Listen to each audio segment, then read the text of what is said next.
Hello, everybody. Welcome to 2025 and the latest edition of Old Scribes with my partner, George Willis, who's out in the Florida sun enjoying the rays, even though it's not as warm as it usually is, but, you know, warmer than it is here in Chicago. How's it going, George? Thank God. It's all good here. I got my shorts on, looking outside. It's all nice and sparkly. It's all good. That's not very nice. That's not very nice of you. Yeah. Good to see you, buddy. Today we have a really special guest, Greg Renoff, an acclaimed writer, author, and all-around master of a lot of different things.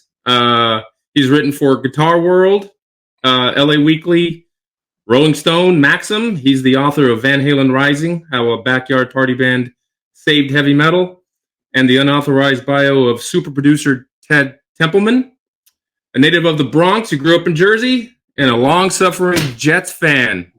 Greg, welcome to the show.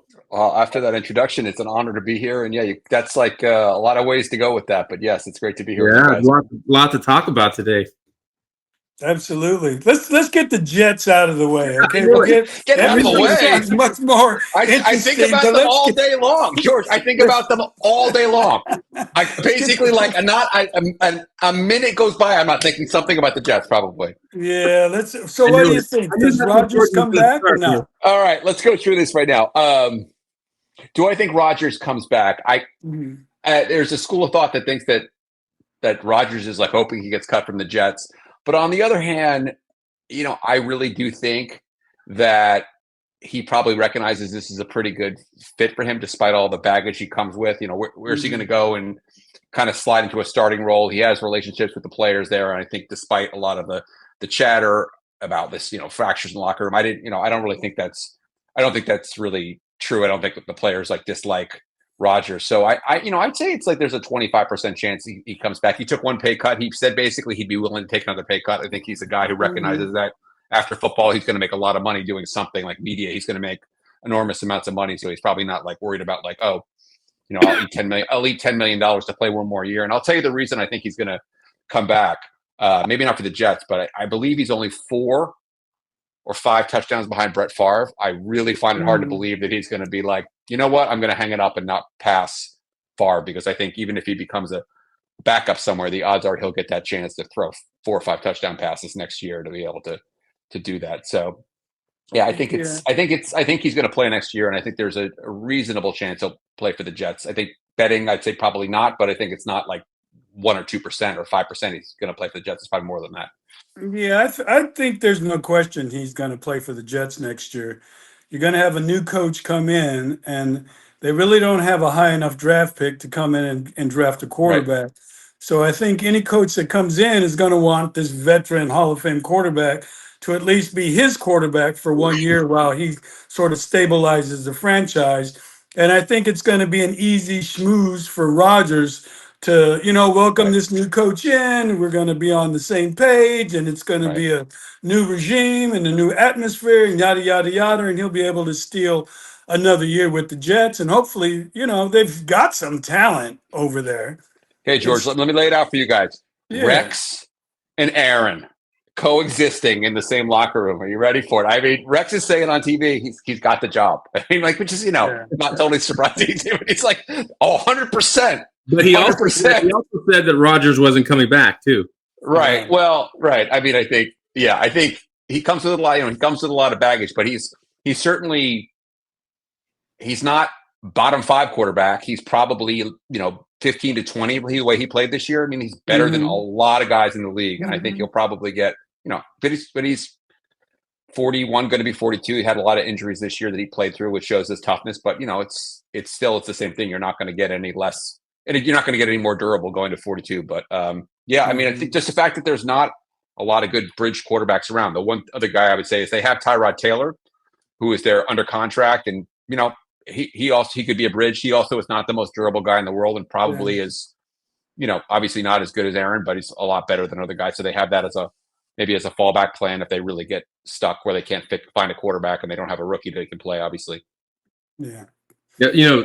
I always have to fit the Chargers in to this. That playoff bound Rub it in. Chargers. Yeah, Rub it in. Rub Right. it in. But if you remember Tyrod Taylor, he was the starting quarterback, and then that Charger trainer stuck a lung with something that time, and so he had to go. He didn't even start, and then Herbert went in, and he never even had a chance to play. You remember that? Yeah. But Did he get a needle stuck in his lung or something like that? Was that right? Or am I misremembering? Yeah, it was weird on the sidelines, right, or something like that during the game. Like a pain-killing shot, and the guy missed. Yes, exactly. And he punctured his lung or something like that on the sideline. Yeah, I remember that absolutely.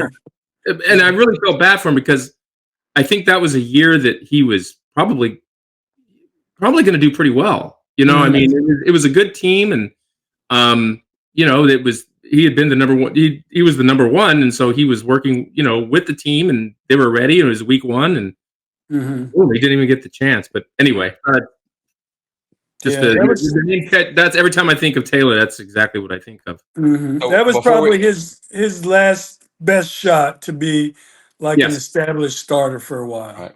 Yes. Yeah. And since then, he's been sort of a perpetual backup. Yes, exactly right. Yeah, exactly but right. as a Raiders fan, Greg, I feel for you, so I understand. Oh man. I understand. 4 coaches. I just read today they're paying 4 coaches. That's like being divorced 4 times and having to pay alimony 4 times. I mean, it's like, that's crazy. That's a whole nother rabbit hole. I actually think it's just some of the behavior, some of the owners is just absolutely wild, where they had Pierce come out today and give a press conference, then you fire the guy. It's like, it's awful. It's like the Bears did it, right? The Bears had their coach give the press conference and says, "I expect I'll see you guys tomorrow," and he got fired like half an hour after the press conference. Exactly. Yeah, I really thought Pierce was coming back. He didn't. To me, he didn't really, have a whole lot to work with, especially at quarterback this year. No, give him 1 year just seems a little unfair, but then that's the NFL. Right. It's crazy nowadays. They're firing people so quickly and just, you got to win right away or you're gone. And I mean, you're supposed to be putting some effort into hiring these guys and understanding that it takes a while. But, things are different nowadays. Just totally different nowadays. The Mike Vrabel, Tom Brady factor may have weighed a little bit on that. I have no, obviously, you probably know better than I do in terms of what's the word around Raiders world, but it seems like that would definitely, I'm presuming they have a good relationship, and that he looks to him as a good coach. That Brady would be like, we got to go get this guy. This guy's available. He's by far the best candidate, at least on paper, on the market right now. I would agree with you. Yeah, if he's the guy, I'm down with that. I'm good with that. Yeah, I mean, he's a good coach, and he's been a head coach before, and he knows how to turn things around. So that'd be good. Like someone named Harbaugh, Yeah. Even I'm surprised. Even I'm surprised. I didn't think he'd turn it around this quick. I just really didn't. But I think with that defense, I think they have a shot. I think they have a real good shot at least. I think they have a shot Saturday against Houston for sure. Do they have to go on the road, or are they home? They're at Houston. They're at Houston. I don't think Houston's very good. It's a game that the Chargers can win, but like I mentioned to you, Greg, the Chargers also got blown out by the Bucs 3 weeks ago. Right. It was an ugly game, and they looked bad. So that team could show up at any point. So we'll see. We'll see what happens. So Greg, we've talked before, especially on Twitter or X, and talked about your kind of appreciation for boxing, and I think it started with your dad. I think who had a admiration for the sport as well. Talk about that. So my dad was he's from Danbury, Connecticut. He's passed, but he was a sociologist. Actually, he taught at Nassau Community College on Long Island, and he taught there from like 1970, 71 until he retired around 2010 or 2011. And he really focused on in his research on ethnic groups, basically when immigration and ethnic groups coming to the United States. That was based from Europe. That was kind of his his thing he was most interested in. And he also grew up, as you mentioned, a big boxing fan. I, of course, wish now I had talked to him more about it, but we talked about it quite a bit. And actually, I think I sent you, George, an article that he wrote for a journal about basically ethnic identity in boxing in the 1940s and 1950s. And so I won't go all the way down the road here with what it was all about. But basically, it was like, he looked at ads and looked at how many Irish guys who identified as Irish, guys who identified as Italian, not just last names, but they sort of like wore the shamrocks on their, on their trunks, or they wore the Italian flag and that type of stuff. And he talked about that as going to the Danbury Armory as a kid. So in Danbury, Connecticut, my dad's family, they were hatters, actually. That was where they ended up in Danbury because of the hat factories there. And at 13 years old, I guess in New York State, if I remember correctly, you could not bring children to a boxing match, but in Connecticut you could. So at 13, he would go, and he used to talk to me about seeing these Golden Glove fighters and these others guys. Willie Pep, I guess, was the guy he always talked about, was kind of the great Italian boxer in Connecticut or whatever. And so that was his really his primary sports. I just remember this very funny conversation when I became I won't talk about the Jets much more, but I became a Jets fan when I was about 13, and he was not a football fan. He didn't, he always talked about how he thought it was just not really his thing. And he talked about how football was a violent sport. And he'd be like, looking at the fight, I'm literally like, there's like no sense of like dissonance. He'd just be like looking at the, the fight, the fight records or whatever, being like, oh yeah, it's the sweet science or whatever. Okay, Dad, whatever. It's like, but I mean, literally, he was like that. So, yeah, he really inspired that interest in me, just at least sort of appreciation of the sport. I was going to show you guys one artifact. He also was a big baseball fan, and as a kid, one of the things that really he did with all three of his kids, my sister and my brother, he would take us to baseball card conventions. So in the 80s, it was like Willie Mays, Hank Aaron, these guys would make their, Ted Williams occasionally would be there, and he was always kind of, I remember him, he was not particularly friendly, as I recall. Some of the guys, Dave Winfield, super nice guy. We met him, and just as kids, you think that's like, it's a great feeling, and it's just, even as an adult, it's great. But he, like, I remember he bought me this ring, from whatever, and I suspect he bought it because it talks about, the articles are about Robinson Basila. I suspect that's why he bought it, because he was interested in that, reading about that fight, but he gave it to me. And, that would be kind of where he was interested. And then, of course, we met on X, and you're the kind of the fight historian on X, talking about all these different historic fights. And he would have, if he ever sat you down, he would have loved to have picked your brain about like all these, guys you probably never even heard of before. He'd be like, I saw this guy, the middleweight in Connecticut. But he was, that was his passion. And I think that's for my own writing and my own interest in writing about things that I was interested in. I mean, I think I kind of saw how he took, his own interest in sports and was able to apply his discipline as a sociologist to be like, I'm going to write, he wrote about other things, but he also wrote about two-ton Tony Galento. He wrote about, he like loved to write about these boxers and this whole interest in, for basically national identity, ethnic identity, and how these guys played that up or didn't play it up as fighters. That was kind of his passion about writing, when it came to marrying his love for sports with his love for his job, basically. And so did you, I mean, obviously you were greatly influenced by that. And so I've noticed, not only, I mean, you're a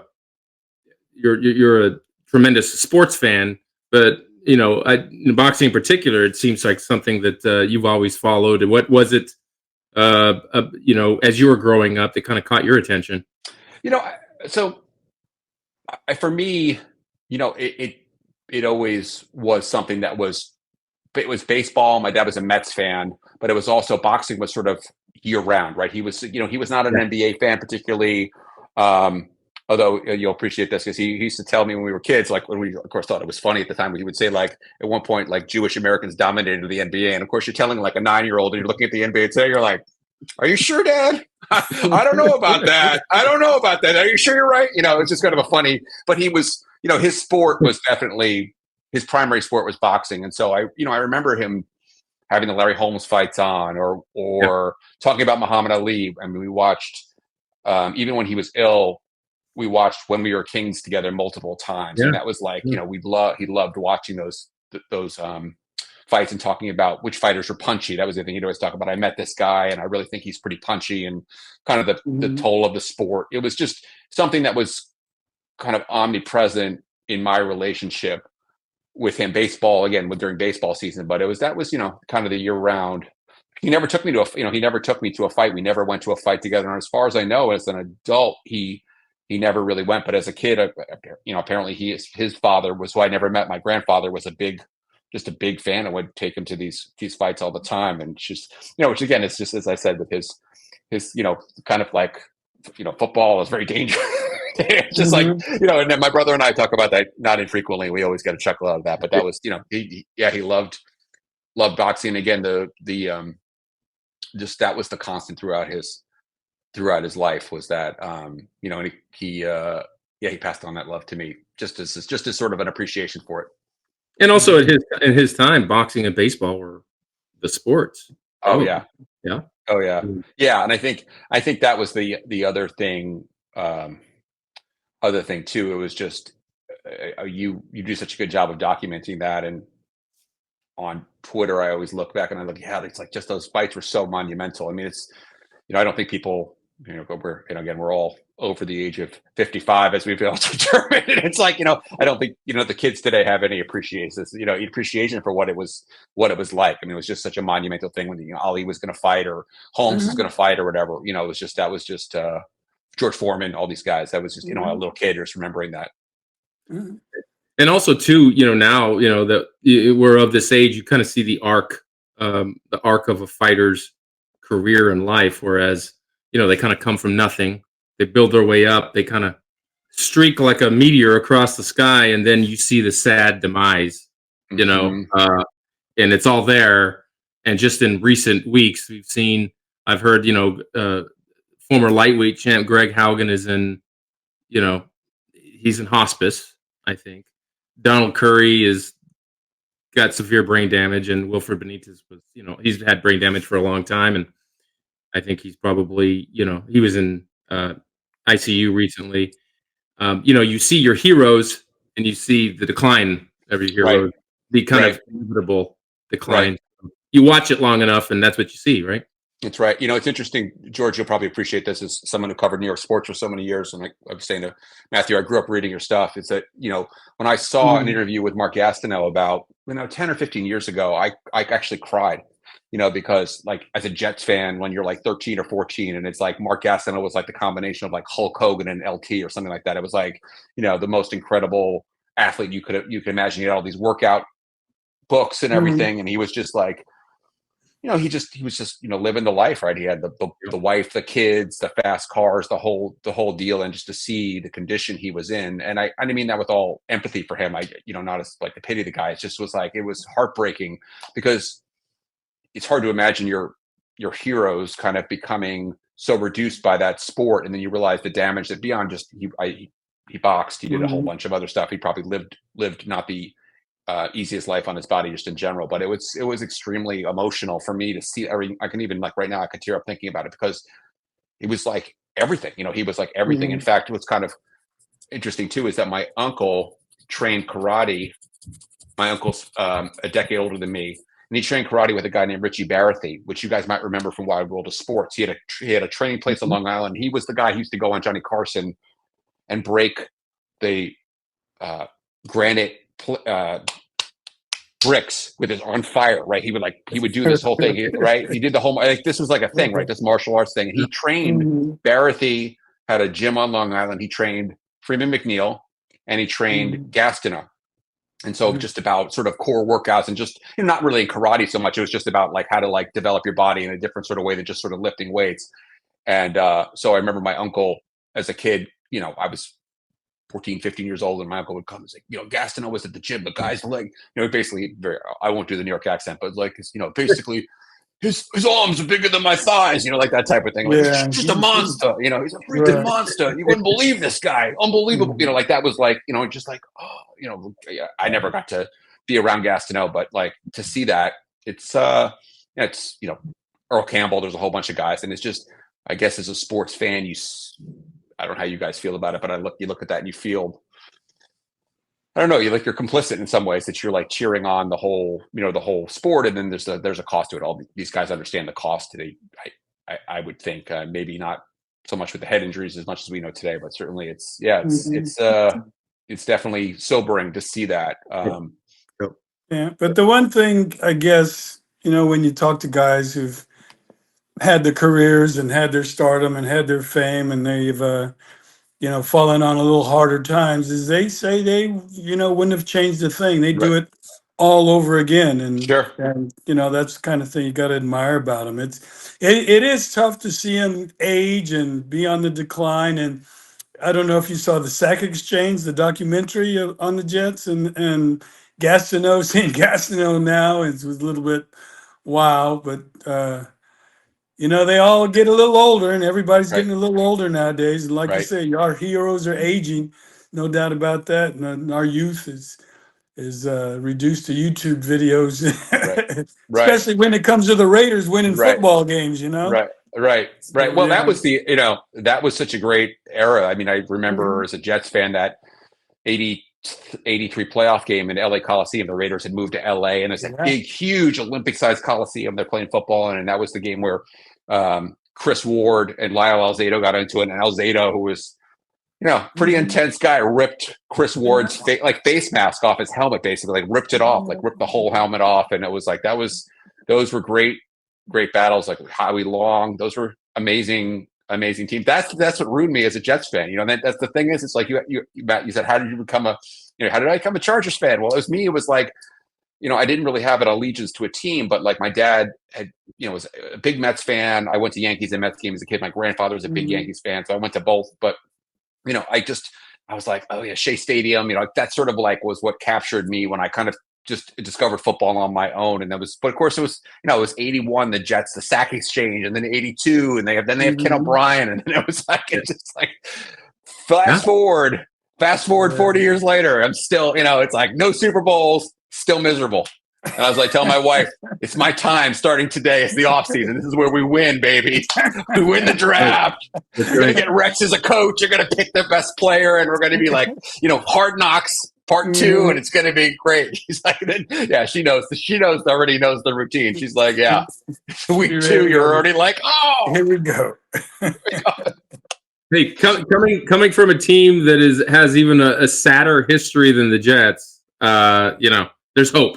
There's always hope. Yeah, I mean, look at the Lions. I mean, that's the thing. It's like you gotta keep hope alive. I mean, that's the thing. And as for the Bears fans too today, it's like you must be just like walking around that city. It's just like must be shell shock. Yeah. I mean, it was a shocker to see them beat the Packers, right? I mean, that was like, I was legitimately giddy for everybody in the city. That it was just ever since the Commanders game, which is just heartbreaking. And finally they beat the Packers for the first time since 2018. It's like, right. I mean, it's good to see. It's good to see. So there's always hope. That's the thing about the NFL, right? So Greg, talk about also too your journey into writing, your journey into becoming an author. How talk about that?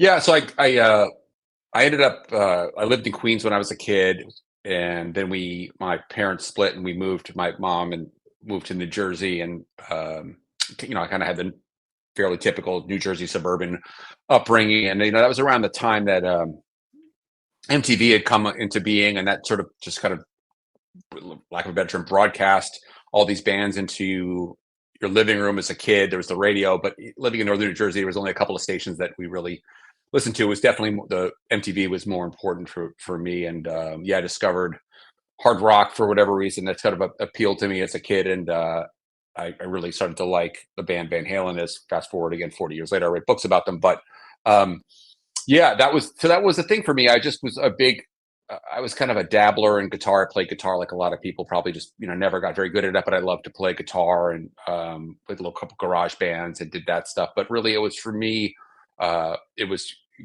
having a passion for rock music. And then I ended up going to grad school. I first did my master's went to Rutgers as an undergrad, and then I went to University of Mississippi and did a master's degree in history. And I decided that I was going to want to keep going. And I went to Brandeis in Boston and did my PhD. And when I was at Brandeis working on my PhD in history, I did a dissertation, which I turned into a book on traveling circuses of all things. I ended up studying the circus as basically a social event, as a cultural event, as a religious event to some extent, because people would, I'll get to that in a second. But basically, I looked at late 19th and early 20th century circus performances, and that kind of opened up this idea for me of studying history and popular culture. And the thing for me that was kind of most attractive about that is it allowed me to investigate areas of, I studied the South, so areas of Southern life that really, you could look at religion, as I mentioned. One thing that was very interesting about the circuses during that time period was that they were seen as much more culturally subversive than we imagine the circus was today for kids. People like, oh, it's just kind of a kids thing beyond the animal rights aspect. This women wore tights, and that was considered to be completely indecent. There was large gatherings of people. There was often a lot of rowdiness around, kind of like what happened in boxing. Sometimes a lot of rowdiness attracting circus, a lot of bad actors kind of showing up, pickpockets and this type of stuff. And so did a dissertation and wrote a book on traveling circuses. And then when I did you actually travel with the circus, and for how long? I wish. No, it was. I read a lot of old newspapers. I went to a lot of archives. It's was a really a project that ended up being something that, again, people said, did you go a lot of circuses as a kid? I was like, no, not really. I was looking for a dissertation topic that would let me look at basically popular culture. Okay. And the closing part of that book talks about how actually popular sports like college football, baseball, boxing, and movies to some extent started to supplant the circus. Like, again, they had its heyday where it was like, oh, Ringling Brothers is coming to town. The whole town would shut down. The circus tent would get shut down. They'd parade through the city with the elephants. All the show people would parade. They'd go to the showgrounds. Everyone would go out there and go to the show. It was the circus day. It was the day. It was like a unofficial holiday. And so that was kind of the end of that book, to talk about how when these other entertainments kind of came online, the market for circuses didn't totally go away, but it definitely was. It had its peak moment. So kind of like the current sports kind of supplanted the circus as correct. The primary mode of entertainment. Correct. Like college football, and movies too were a big. Obviously, the fact that you could go and sit in a theater and see a movie became very attractive to people. So that was, that's what I did. So for me, and again, it was about trying to think about how to connect up, looking at a region or a culture with an entertainment, and that's really, I think, where I ended up doing the Van Halen book. Which, to jump ahead, that was for me was a similar type of thing where I had grown up going to lots of concerts at the Meadowlands or at Nassau Coliseum, Madison Square Garden. That was sort of, once I could drive, especially, I was going to a lot of concerts, particularly in arenas, that go to see the stadium shows at Giant Stadium, or whatever. I wasn't really a guy who went to a lot of nightclubs to see bands. It was more the bigger bands, and I was interested in the sort of the crowd dynamics and all those other things, and that was really what I realized was what influenced my interest in the traveling circus, because these tents were huge. 10,000, 15,000 people would get into these tents, and 50, 60, 70 dates a year. They would be touring, just like a rock band would be touring all over the country. They toured by railroad back then. So, it's just, again, as a kid, it was not something that I was like super interested in. I went to, like everybody, like you guys, I saw the circus at Madison Square Garden. I did that. I saw a couple shows, but it was not something that I was particularly interested in. And I do wish I got to travel with the circus. That would have been the ultimate cred, right? I've been like, well, I actually, I was on the road. I was going to say, wow. It's funny. Like when I was growing up, like circuses were still pretty big, right? I mean, people made a big deal about that. But I would say this is probably like the mid to late 70s, right? Where it was still big enough where like everybody was excited at least people my age, when I was in grade school, we're still very excited about going to the circus and anymore. And I don't know if it's just because I'm an adult now, but you hardly, I don't know. Do they exist? Well, no, I mean, Ringling Brothers and these shows have basically sort of they've run the course, and a lot of that was about animal rights, and I think there there's a debate to be had, but it was a real needle mover for a lot of people to think about the fact that yes, these elephants were we're not necessarily being abused like we would imagine abuse, but they were being basically forced to live in a circumstance that they wouldn't normally live in, right? An elephant wants to wake up and go eat leaves off a tree. Instead, you're being loaded in a railroad car and being trucked to the next show, and they're being performed, and again, so I think that was the beginning of the end for a lot of these circuses. The other factors, and again, it's like a lot of other things. There just ended up being. I think partially it's like I think about it in terms of music. A lot of the bands I like today, are of that era now where they're starting to play in Las Vegas. The classic example, George, Matt, and I have talked about Sammy Hagar of Van Halen, who was the singer of Van Halen for a lot of years. His dad was actually a semi-pro fighter when Sammy was a kid. So that would have been in like the 40s and 50s. It would have been the 50s, and it was a fighter. Sam, they're playing Vegas now, and so you sort of think about like. When I was a kid, it was like, oh, big band music. That's music for old people.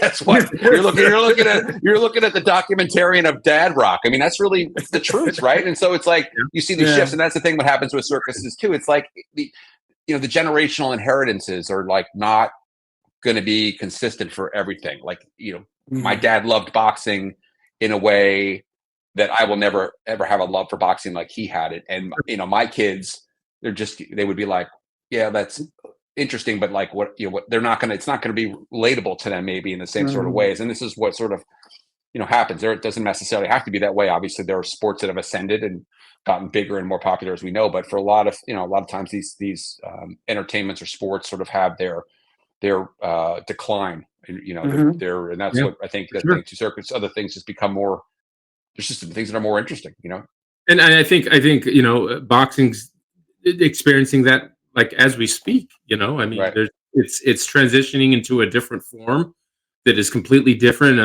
than it was when we were growing up, and even in the last 10 years, it's basically going to Saudi Arabia, and it's not really going to be much of a U.S. sport anymore if it continues to go the way that it's going. Right. I was curious to ask if you don't mind me asking. So I always think about, I went to the Dominican Republic maybe 20 years ago, and I remember watching, there was not much on television. We were there for a vacation and going around the channels, and I turned on baseball, and I was like, this looks just like the major leagues. It was like insane to me, like how good the baseball. Are there places in the world where boxing is kind of like still like a big sport, where it's local, like basically like a nation or in a region where it's still very, very much a kind of maybe a place where the sport is still growing? I mean, I would say right now in the UK, it's still thriving over there. Yeah, without question, yes. Yeah.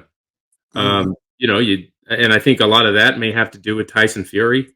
He's heavyweight champion. The big guys always kind of dictate the sport and always have throughout its history. But I would say that that has a lot of influence. But in UK, it's thriving. It's strangely not really.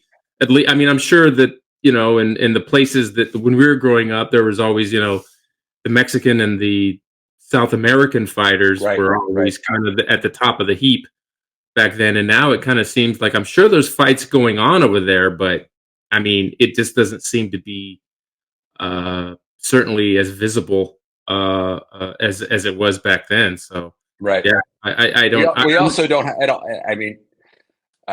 have a Don King anymore. I mean, that was the other thing too that I remember. So, like my father, that was like a big topic for my dad. Like my dad was always like interested in like Don King's with Al Sharpton or Don King's with like it was all it's like this like larger than life like thing that helped like build the hype. Speaking of Barnum Bailey, right? Yeah, I mean, it was like, but that was like so.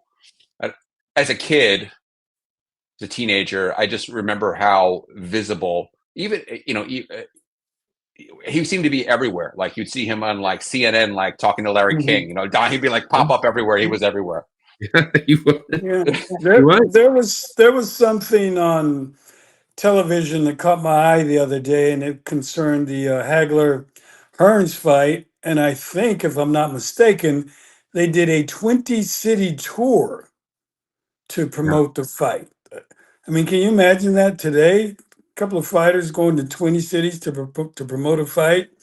They barely promote them now as it is, you know? Right. 20 cities they went to promote this Yeah, fight. that is, and I mean, and I remember this back then. They had to do that because there was no Sugar Ray Leonard, there was no Muhammad Ali, there was, there was nobody that could draw that kind of attention, and so they really had to work, top rank, really had to work to get those guys into the public consciousness and visible because they just didn't have the personalities that a Leonard did or an Ali did or someone they could sell a fight, by themselves or with their personalities or with their wit or whatever.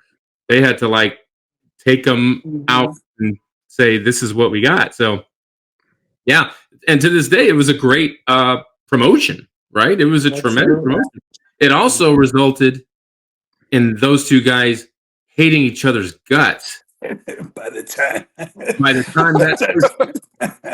time the bell rang, they couldn't wait. And look what we got. Maybe we take note of that, right? Right. Exactly. Right. Right. I mean, now you have these guys, in these one-day press conferences, trying to kind of build up some resentment toward the other guy. Well, when you go on 20 cities with a guy in the same plane or whatever, right? You don't have to build up any resentment. This is here. I'll bring it. I want to talk about boxing more. We'll bring it back to rock music. This is why bands like the Rolling Stones, they travel on separate jets, right? Like Keith is on his jet and Mick is on his jet. It's like it's fine. We can coexist for 2 hours at a time or 3 hours at a time on stage, but like we're not going to be on the bus together. We're not going to be on the plane together. That's today, of course, that was the thing with the Tyson Jake Paul fight. I'm sure you guys have.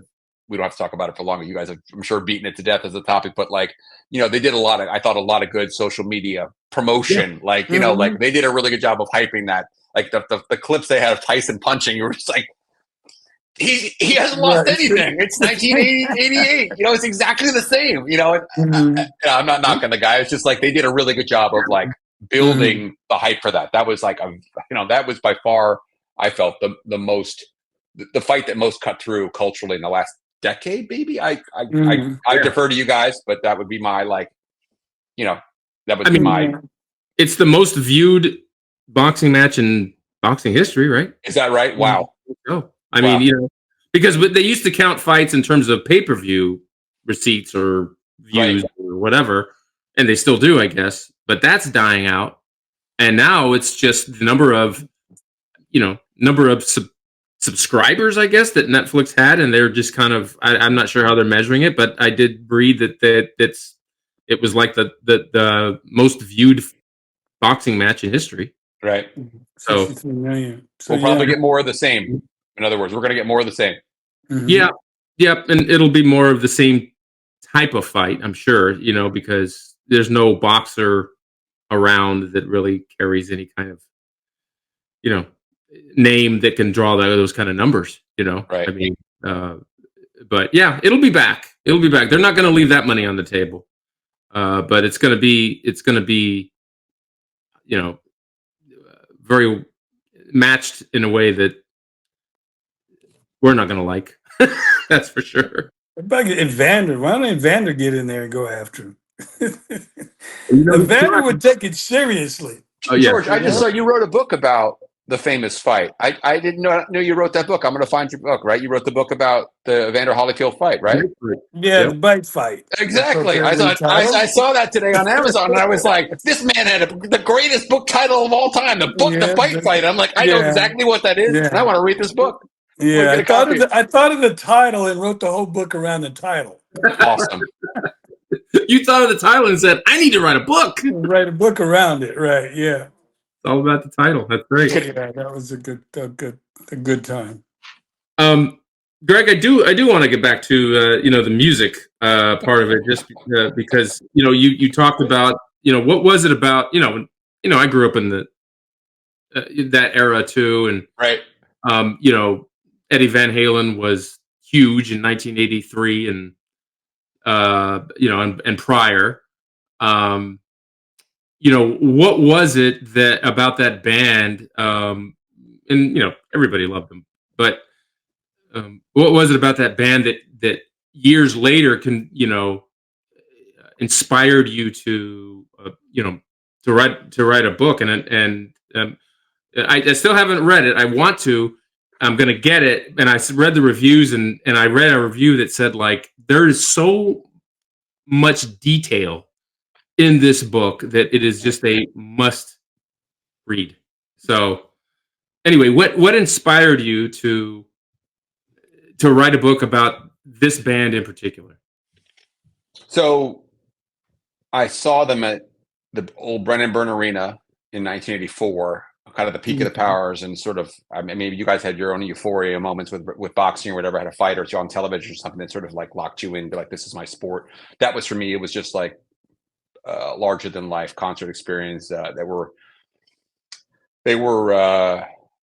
yeah, it just sort of captivated me. And so 20 years later, I was actually a tenured professor of history at a university in Missouri, and I was teaching. I had my PhD, I had my first book had come out on the circuses, and I had gotten a sabbatical. I'd gotten tenure, so you can take a year to do some research, and I was going to work on a different research project, and I thought I just need something to clear my brain. I had gone through the kind of the rigors of being examined to be qualified for tenure, and so I thought, oh, I just should do this. Yeah, I'm interested a little bit in the band's beginnings, Van Halen's beginnings. How did they start? And so I did a little bit of digging around, and they were, as I mentioned, the book title, a backyard party band. And what that means is what it sounds like. Is at the time in the early '70s, their parents would go to Mexico for 5 days, and the kids would buy 10 kegs of beer, and they would pay a band to play in the backyard. And this was a big thing in Los Angeles. And, kind of it's kind of a post Woodstock thing too. Like, people saw these big concerts and like, we can do that. We just put a piece of, put some plywood down and get a little, like a spotlight from the hardware, people, like, they'd rent a spotlight from the little theater supply company and put the speakers up, and what inevitably would happen is the police would come and they would bust the party, and then everyone would be talking about it, be like, oh, this band Van Halen played. And there were a number of these, there were teenagers, there were lots of bands around, but there was kind of the one band that sort of stood out was this band Van Halen. They had a flamboyant singer, great guitar player, and that's sort of how they built their following. And I did this, what I thought was going to be like a little article I was going to do for literally for the Van Halen website. It just sort of snowballed into this book. I kept hearing these stories about this, the beginnings of the band, where you have this very, very unusual guy who is comes from a wealthy family, David Lee Roth. His father's an ophthalmologist. He's Jewish. He's kind of a privileged kid, but he loves like James Brown. He goes to this very integrated high school called John Muir High School, and he's hanging out with Latino kids. And people are telling me these stories like, oh yeah, Dave was like, like the brothers love Dave and everything. And you're like, okay. And you sort of realize that they paired up with these guys who were the Van Halen brothers, who were Dutch American. They had immigrated to the United States in the early 1960s. They liked very different. They liked sort of like Black Sabbath and much more like dirgy heavy metal. Where David Lee Roth would probably like to go to Earth, Wind and Fire concert, they were like, let's go see Black Sabbath. And they made common cause. And the story got more and more vivid to me. And I was like, no one's really talked about this. It'd be kind of like writing a book about Tyson, and where you're just like, you're talking about his first few fights, where he sort of like shocked the world at how great he is, and no one talked about like what happened, like what happened when he was a kid. You didn't know about his troubles with the law and how he was discovered and how he was trained. And so that's what I did as I wrote this sort of the prequel to their fame. The end of the book ends with them becoming famous on the international scene in 1978. And so no one had done that type of writing or research, and that was how it happened. It just really snowballed. It was such a great story. Maybe you guys, I'm sure you guys have, as writers, have had that where you're like, this is such a I can't believe no one's ever done anything with this. This is like, no one's interviewed this guy, or no one has really dug deep into this aspect of boxing history, or any sports history, right? And so that's how it happened, and it ended up turning into a book. But it was not my intention to write a book about Van Halen. In fact, it was probably it's like, for my career itself, it was not not the most. It wasn't detrimental necessarily, but it was not like the most strategic movie. I was like, there is an academic aspect to it, but it's not like most people who are college professors who are like, good thinking, writing the book about Van Halen, Greg. You're really setting yourself up to become like tenured at Harvard or something like that. So it wasn't really wasn't the greatest move in the world, but it worked out for whatever. So I've got this book written about Van Halen, and I've left academia, not because of the book, and just sort of geography. My wife and I, we relocated from Missouri to Tulsa, Oklahoma, and so I ended up leaving academia, and writing full time and being a full time, part time dad. But that's how it happened. Well, tell me about your research process. It seems like that. Wow. That's got to be pretty extensive. So what's interesting about that is that when I did the book about the circuses, there was very heavily documented in newspapers. As you might imagine, when a circus came to town, the local newspaper wrote about it. Oftentimes in the top of the page, it'd be like Circus Barnum and Bailey performs, and they talk about the local elections, whatever, but it was always made the news. So there was lots of, at least filtered through the editors and filtered through the reporters, you were getting lots of information about it. Something like writing a book about a rock band that wasn't famous, there was not really. I mean, occasionally there were articles that I would find that would, very early on would mention Pasadena. They're from Pasadena, California. Just, local police break up a disturbance, and I would be able to match up what that is because there was a flyer. They'd be like, at the time bands had flyers. They'd say like $2 all you can drink and Van Halen, this address, and you match it up.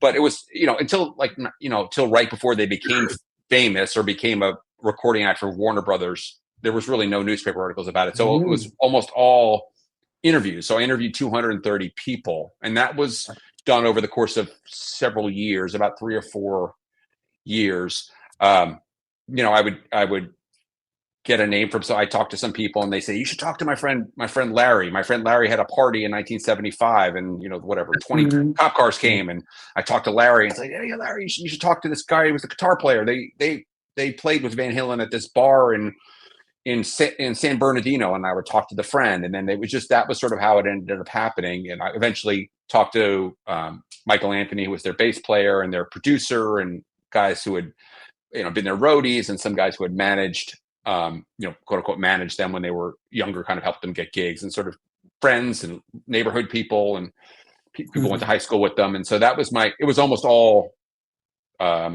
especially for the first 80% of the book, it was almost all interviews, and also the band members, needless to say, were asked about their, what was it like when you guys started out, and David Lee Roth would talk about that, and I would use that as well as terms of research. But yeah, it was almost the exact opposite of the circus book, which was, everyone was dead, right? I mean, who was involved with those shows.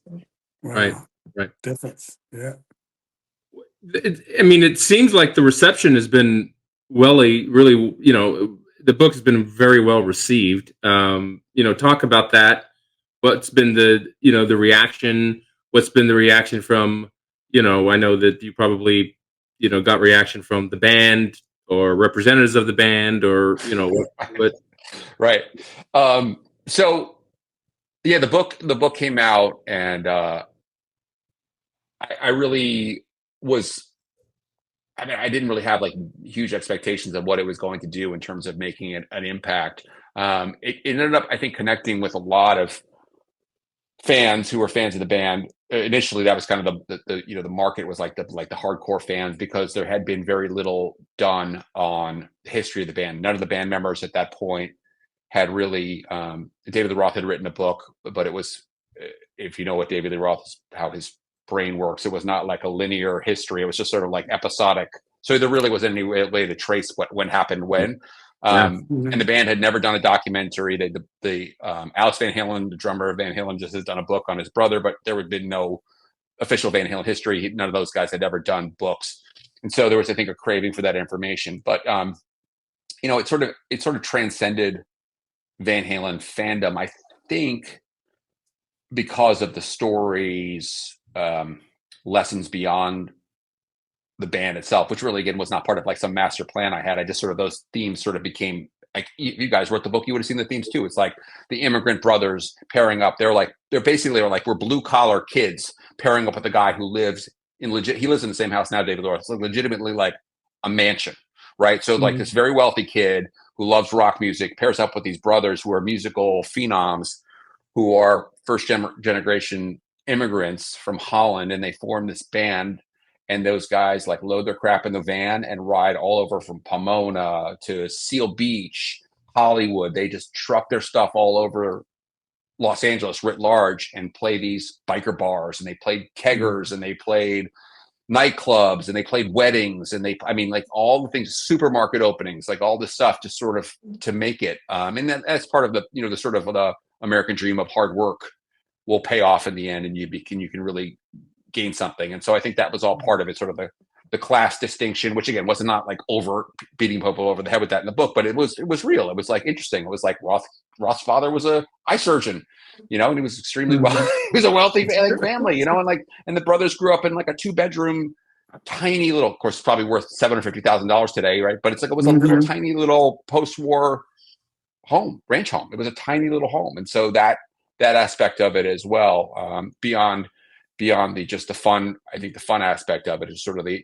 think everyone can kind of, can smile to that idea of like, oh, your parents have left town and you're going to invite, you're inviting 50 kids and 500 kids show up, and like the police have come, that was real. The police helicopters flew over the parties and said, this is an unlawful assembly. Please disperse. I mean, legitimately, there was a party in Pasadena where the spotlight shined down on Roth, and many people who were there told me like Roth was like finally I've got a spotlight worth my fame, and they can see, the police spotlight was like, disperse the party, and they were like shining down the band, and like Roth was like, doing his thing, and that was, there was 4 years before anyone outside of Southern California knew who Van Halen was, outside of Los Angeles. So, I think those themes were probably what gave the book legs, right, beyond just sort of a rock book. But I was fortunate insofar that no one had really dug into this, and I had the interest and the passion for it, and the band was just one of those quintessential 1980s teenage bands. I mean, all sorts of. It's funny, you talk to people from all walks of life, and just sort of like it's like everything else. You just meet people like, oh yeah, of course I liked Van Halen. I was in high school in 1987. Of course I liked Van Halen. Right. That's exactly right.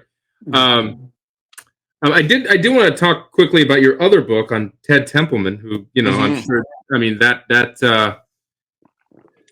was a huge undertaking as well, if not bigger, just because, the guy's reputation was, huge. So talk about that. Yeah. So I ended up interviewing, so Ted Templeman was a staff producer and an executive vice president eventually for Warner Brothers Records in the 1970s through the 1990s. And so there were Warner Brothers had this system by which they had about 8 or 9 men on this, maybe woman or two on this board. They were executive producers, and when bands got signed to Warner Brothers, typically the producers there were the ones who were going to produce them. And so Ted discovered Van Halen.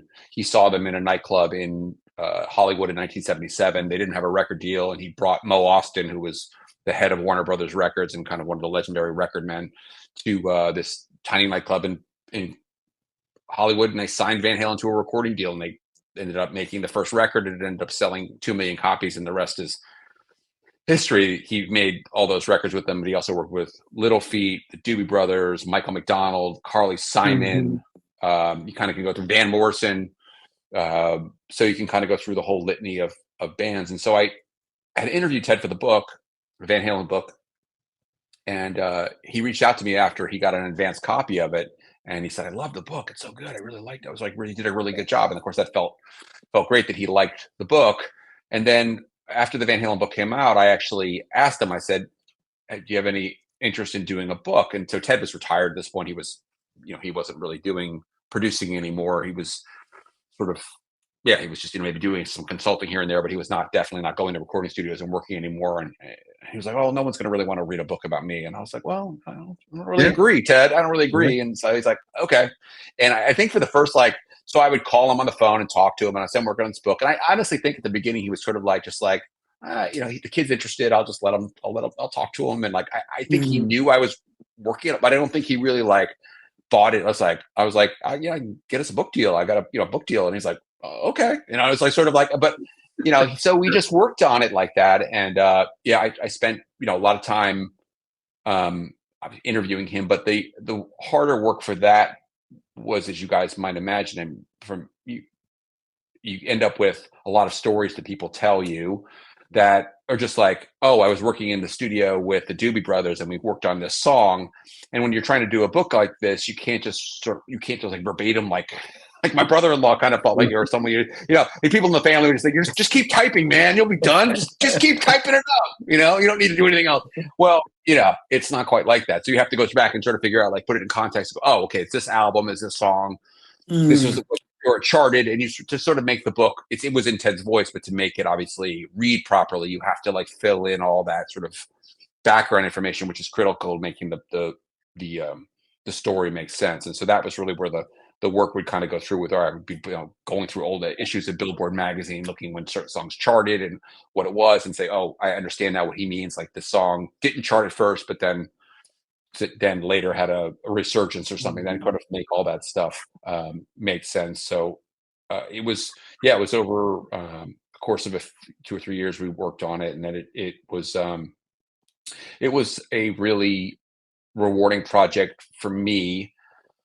Because it sort of obviously it tapped into my interest with Van Halen. That's where I never would have met Ted, but to sort of understand how records were made back then, I think we were all of a generation where we understood where it was actually they would go in a recording studio and actually play together. Like these musicians had to like actually play together, and of course there were overdubs and things like that. But the idea was like you want to try to capture a performance, and it wasn't just like singing into a microphone on a laptop 50 times and then like whatever, changing the pitch if you can't hit the notes.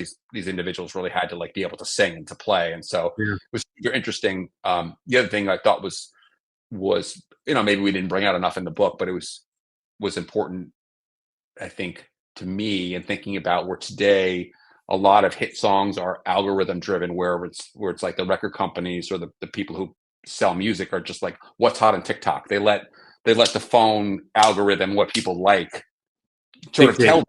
Where in the old days it was like, Jerry Wexler listened to Aretha Franklin going, "This is a hit," like or whoever, whatever it is, or hearing, the Doobie Brothers are a classic example. Ted signed the Doobie Brothers, and he was at the time a tape listener for Warner Brothers. This is at the very beginning of his career, and that was just what it sounds like. Bands and agents and managers would send bands tapes into Warner Brothers, and like Ted, another guy, would sit there at the desk and listen to the tapes, and he heard the Doobie Brothers, and he's like, wow, this is really good. And he brought it to the higher ups at Warner Brothers, and he got a chance to produce. They're like, okay, you like this band, we can give you a chance to produce. But like that's the type of stuff that wasn't, if you didn't have the ears to hear the musicality or the catchiness of something, it was just going to go by the wayside. No one was going to imagine you were going to have any data you could like you couldn't type some into a computer and be like, oh, we can see what sells now. And so that was very interesting to me about that era of, they called record men, but record men and women who were really the people who would be able to decide like what would be saleable, and also what talent they could hear in somebody to say, oh, this is distinctive. This is really something that stands out to me that I want to try to record, because there's something unique and special about this, rather than sort of going, well, we can just sort of look at whatever the computer tells us. Yeah, like educated ears and experienced ears listening and doing the legwork rather than letting some technology do it for you. 100%. And I'm sure there's analogies to sports. I mean, like think about like even like scouts that used to have to go around and like watch guys pitch, right? You're like in the spring league, somewhere watching someone pitch and go, this guy's really got a live arm. Where now today it's like a lot of it's like probably I imagine a lot of data driven stuff where you can just sort of like, put it to, feed it into a screen, like, oh, look at the break on this curveball. Like you can just see like whatever from the computer tells us, where in the old days it was like, listen to the pop, whatever however this person did it. So was interesting to me, because that's a bygone, not completely, but largely a bygone era where the record companies were kind of, for lack of a better term, curating what they thought the public wanted to hear, right? If you didn't have a record deal, you couldn't really be heard. You couldn't. Right. That was the way it worked. You had to have the major label deal, so to speak, or have a record, at least make a record, to be able to have your music get heard around anywhere. Right. Well, Greg, I feel like I could talk to you all night, but I'm going to end this with a couple of the most important questions of the evening. Okay. First, who's going to be the new Jets coach? Oh, wow. You're trying to wrap this up? Because I'm like ready now to go for another hour. So if you had asked me 3-4 days ago, I would have said I thought there was a good shot that Vrabel's going to be the coach of the Jets. I think that's pretty clear that that's probably not going to happen. I think if I were to put money on who the odds-on favorite are, even though they've interviewed like 10 or 12 guys already, I think Aaron Glenn is probably, at least from where I stand now, he played for the Jets in the 90s. He really put on an absolute clinic that last game where his defense was just, absolutely lights out. He's come from the Parcells school. He was around in the 90s when Parcells came on to the Jets. And so, Aaron Glenn was, my memory's just failing me, but he played under Kotite, I believe, for at least 1 year. So he saw that sort of, this team has talent, which the Kotite team did in the 90s have talent. Yeah. There was that very, very quick flip where Parcells went from basically they won 3 games over 2 years. And then I think they went 9-7 when Parcells' first year. Basically it was this country, whatever, there was all these stories about Richie, supposedly where he would be leave at 5 o'clock to beat the traffic or and supposedly that's true. Supposedly, George, you might know, supposedly that's true that Richie was just he just had a different take on coaching. He just had a different, and Parcells basically, so Aaron saw that all happen. So, I also think that, Rex has a big platform. I think that as we've learned, Woody is very, and maybe his son Brick are very in tune to what goes on Twitter and very in tune to what the fans want. And if you were looking for a quick adrenaline boost for the pissed off fan base of the Jets, which is very pissed off, hiring Rex would be would be like that on steroids, it's so I really, it seems like they're really doing their due diligence, that they're interviewing a lot of different people. I think the Jets also have the advantage of there's now there are 2 GM jobs open, right? There's only 2. There's the Titans and the Jets. Titans just fired their GM today, right? I think that was the news that came around. So I think, I don't know. I think if Vrabel had been I'm in, obviously if the Patriots jobs hadn't opened, maybe they would have said, you can pick your GM. Basically, we'll sign you. But now that seems to be unlikely that's going to happen for the Jets. And so maybe they'll get the GM first, but I don't know. You know what? Honestly, it's whoever they pick, it's just you feel like it's going to be the wrong guy. No offense to Aaron Glenn. I loved Aaron Glenn as a kid. You just it's and maybe, it's just because Saleh was the unanimous, and I think Saleh will have success I think he'll get a chance again to coach. And I really do believe he's going to be able to do that job successfully from what he's learned. But it's just you got the draft picks. Sauce Gardner's running off the field with the cheese head on 2 years ago, and they're beating Rodgers in Green Bay, and I'm we got the quarterback, we got we got Zach, we got the rookies, we're going, and then it just went sideways. Your quarterback's in Minnesota. That's where he is. Oh man, Darnold, and Gino. Yeah, you got Gino still dunking on the Jets. At some point you got to be look, it was 6 teams later. Gino finally figured it out. You can't blame the Jets too much for that, but of course it's the Jets, so it's always the butt of the jokes. But yeah, Darnold, Darnold always seemed like a very, very good guy. He, my nephew met him as a little kid, met him and said he was super nice to my sister-in-law. Was he was super nice, and so I'm really happy for him. He seemed like he came from a good. A good, just a good quality guy. And so good for him. It's you love that. I mean, even as a Jets fan, you love to see somebody like that who had it just beaten out of him, and then to go out and have a moment where they were all showering him with the champagne. How can you not feel good about that? Yeah. All right. Final question. And it's got to be one or the other. Okay. One or the other. Roth or Hagar? Oh, it's Roth all the time. That's what I grew. That's what, it's they would say, what do you, it's what I started with Roth. I saw them in concert with Sammy Hagar more times, and I don't have any particular beef with the Sammy Hagar era, but that was what my first introduction was to it. So that would be do or die. They would say in the Van Halen world, you say, I'll show you wings, not rings, right? The original Van Halen logo right there. It's the wings. It's not the circle logo. It's wings, not rings, baby. That's right. And what was it? It's David Lee Roth like famous lines like Sammy's asking, why can't this be love? I'm asking, don't ain't talking about love. Right. The other one is like Sammy Hagar songs make you want to like drink milk and have a relationship and get married. And Mike, mine are like you're drinking Jack Daniels and partying with a bunch of women of ill repute. Well, it's a family show. I won't go into it, but that's Greg, thanks a lot, man. This was it was great. George, thank you guys so much. It was so fun. Thank you. I really, really loved it. Thank you. Appreciate you guys. All right, thank you. Take care. Okay. Bye. Okay, bye. Appreciate it.